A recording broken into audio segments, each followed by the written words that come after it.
Hey, FreightWaves friends and fans, happy January 3rd, only the third day of 2019. Thanks for tuning in and checking out our deep dive into current market conditions, things that are happening right now. And the very first thing that we wanted to look at the beginning of this year and for today is we wanted to look at weather, and that's why we're visited by Nick Austin, meteorologist, chief weather scientist here. So tell us what are we seeing here? What is going on right now, Nick? Well, the one big problem area is right near the heartland of the United States.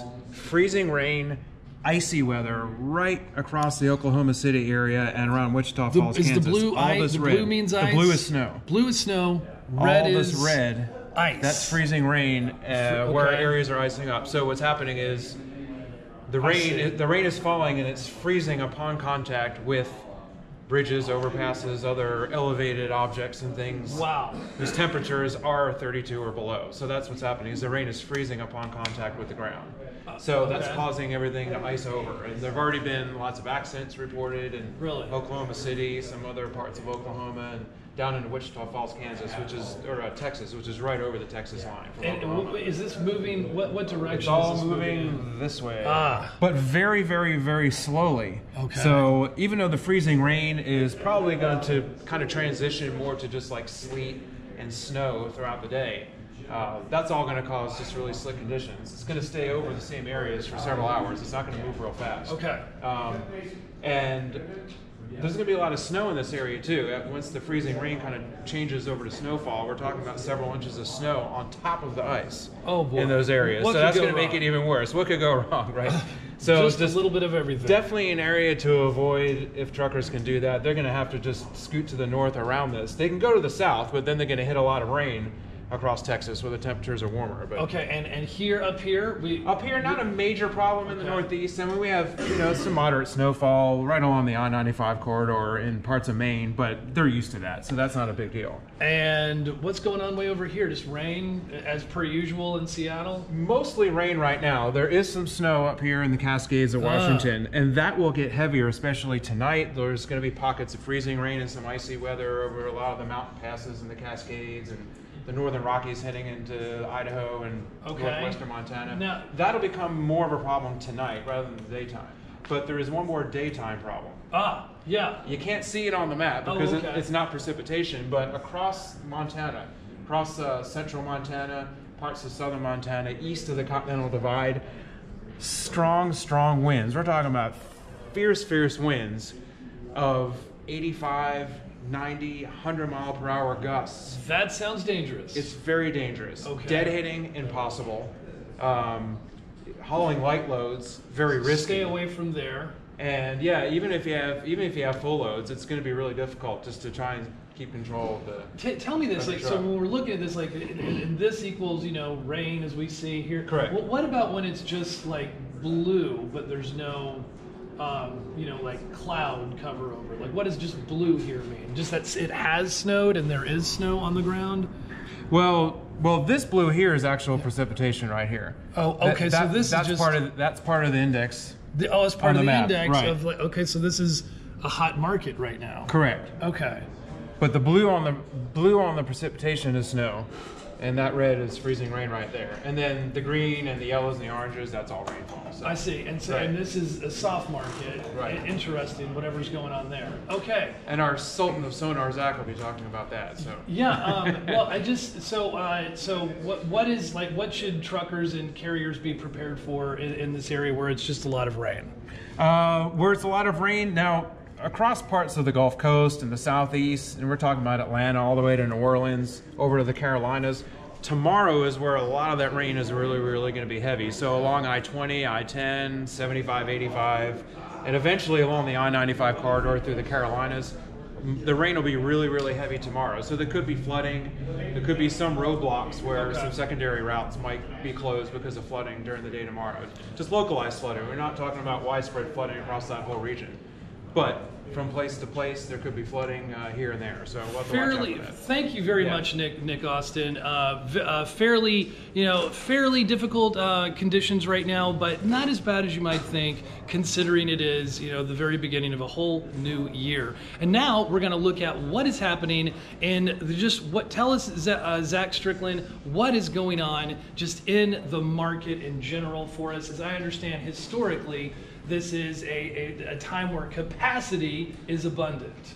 Yes. So is that true right now today? What a difference a week makes. Last week, you can see this map, and you were making reference here to this blue market. You were right in saying that this is kind of a hot market.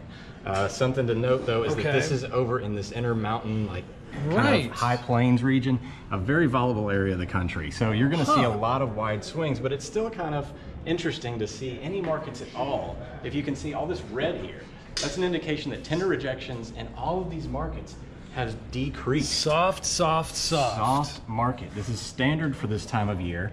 Last year we had a huge, it was quite different last year in 2018. Because we were starting off tender rejections. Tender rejections were actually, they stayed high. And as Nick's going to pull up here is this chart that's going to show you exactly what I'm talking about. So you can see all the way back to January. We had these high elevated tender rejections. This line right here is actually pulling out, and it's hitting this top portion right here.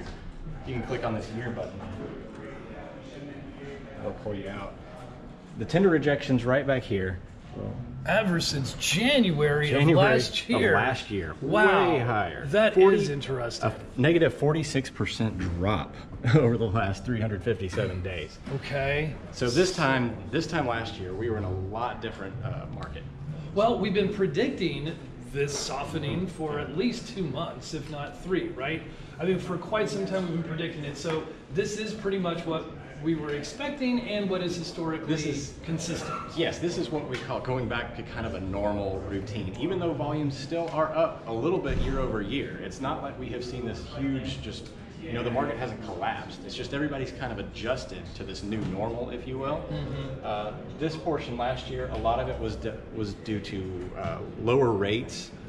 Carriers were kind of bouncing out of their contracts to make sure that they got the best rate possible. But that's a common thing to happen, right? But this was very so yeah, the question I guess would have been, why was all this happening?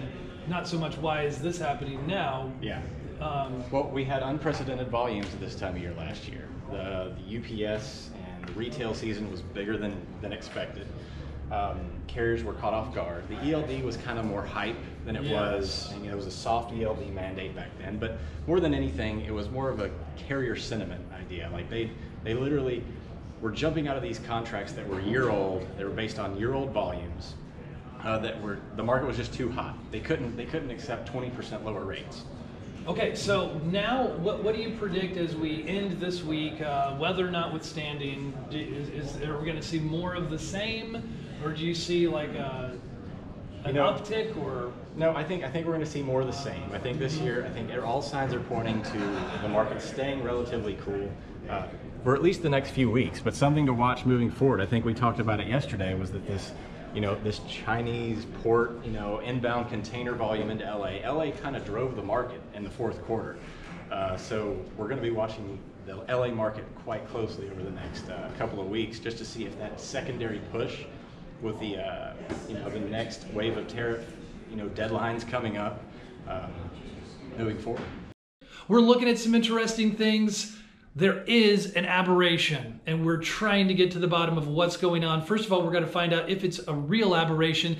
It seems to be in Detroit, where there is some strange activity going on in this otherwise soft market. What's it all about? Well, we are visited by Michael J. Crosby, otherwise known as the Croz. And he is a market expert here to tell us a little bit about what in the world is going on in Michigan. Yes, Michigan. So the first thing this morning, I was looking for some anomalies in volume, because overall the market, the volume in the country has just been softer than an ice cream sandwich in the refrigerator. So we're looking for something that's different, something that's going up.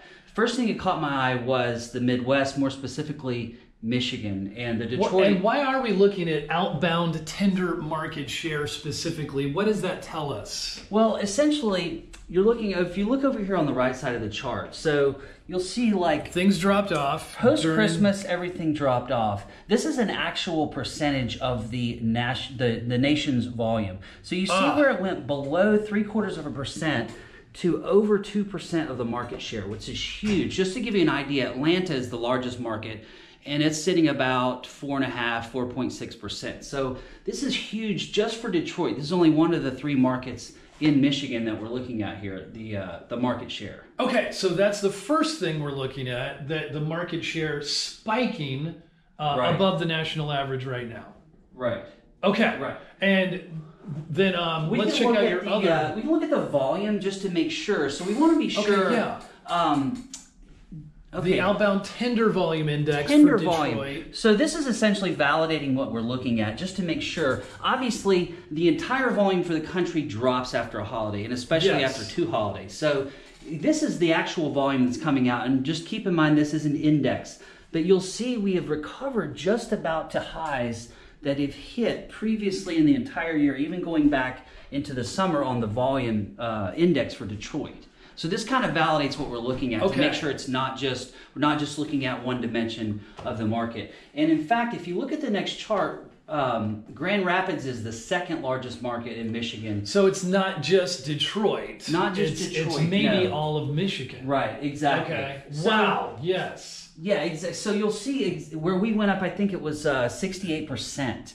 And this is just about a week's time span. So there's a lot going on in Michigan. As far as just the volume, because right now people are wanting to know, like, where's the action, where can I send my trucks, or brokers might be looking for some volatility. So that's what we're looking for. And what do you think is going on in Michigan? Honestly, we looked at some of the automotive data, and that's not really spiking off the charts. So we're still trying to find out. We're talking to a few brokers and just finding out, like, what's going on, like why the sudden surge of volume just out of Michigan, just all of a sudden. Right. So the other thing is shippers in the area and also carriers, instead of just flocking to an area like we did the LA market in November, on the next slide I actually have rejections, carrier rejections. So it shows you if the carrier rejection rate is 40%, it means that out of 100 loads, 40 of them were turned down. So this is actually a little bit different. Normally when we see volume kind of had this huge surge, we'll see the rejections follow. So if you look over here on the right, we'll see that rejections are actually at an all-time low, which kind of means that there was plenty of capacity that was able to absorb the volume in the Michigan market. So if we continue to see that volume go higher or stay elevated, this will naturally follow. Either capacity will run out, or it might be a rate issue, but this will eventually start to go up. But right now it's not really like critical mass as far as capacity. Capacity will tighten back up, and then the tender rejections will naturally go back up. Absolutely. Right, okay. Absolutely. Wow, so that is the beginning of a deep dive into understanding what in the world is going on now in Michigan. So thanks so much for your help, Cross, and stay tuned. We're going to keep bringing you what's going on right now nationwide, for all of our logistics and shipping and market operations. Stay tuned. Check us out on Twitter, and we come out at 4 o'clock every single business day. So stay safe out there, and we'll see you soon.